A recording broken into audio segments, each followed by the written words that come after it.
Appuyez sur le bouton s'abonner. Activez la cloche de notification pour recevoir toutes les nouveautés. Appuyez sur le pouce bleu pour liker cette vidéo et montrer votre soutien. Partagez cette vidéo avec votre famille et vos amis pour répandre la lumière et l'inspiration autour de vous. Merci pour ces gestes simples qui construisent notre communauté. Dans le temple de Jérusalem, le silence est presque palpable, comme si les murs eux-mêmes attendaient quelque chose.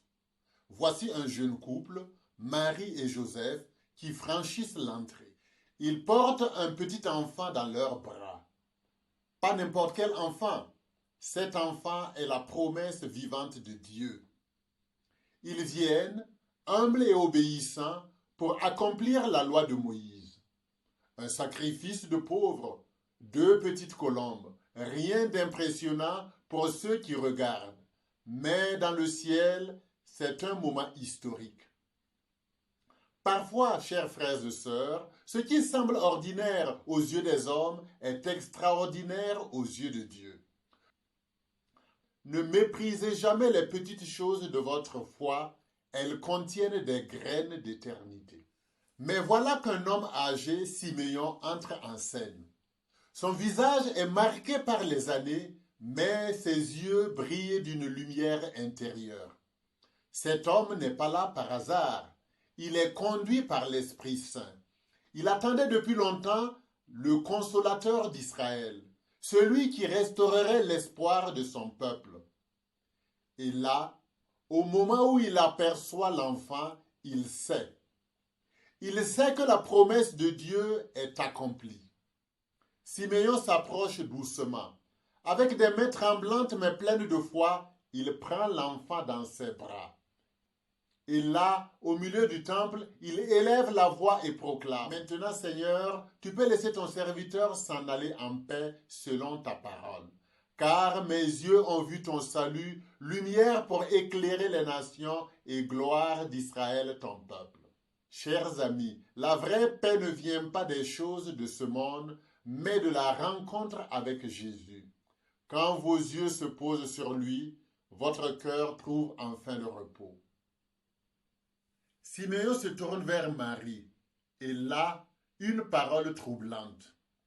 Cet enfant provoquera la chute et le relèvement de beaucoup en Israël. Il sera un signe contesté, et toi, un glaive transpercera ton âme. Quelle étrange bénédiction! La joie d'une mère est mêlée à l'annonce d'une souffrance future.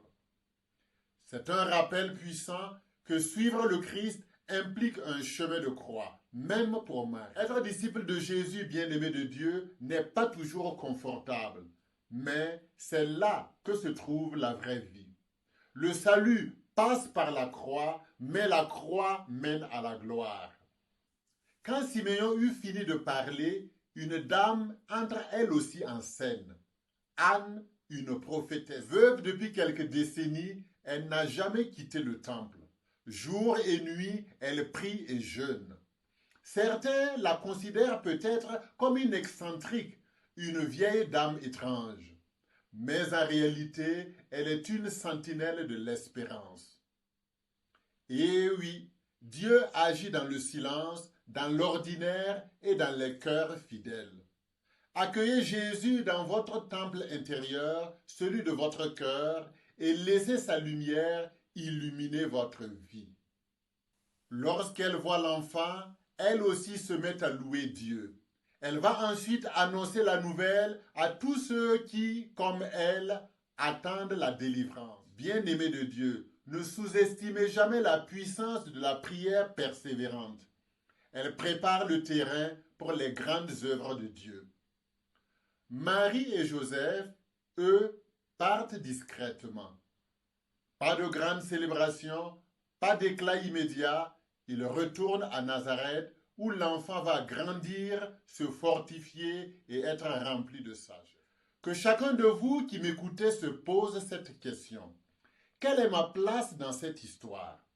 Peut-être suis-je comme Siméon, fatigué par l'attente, mais toujours animé par une espérance vivante.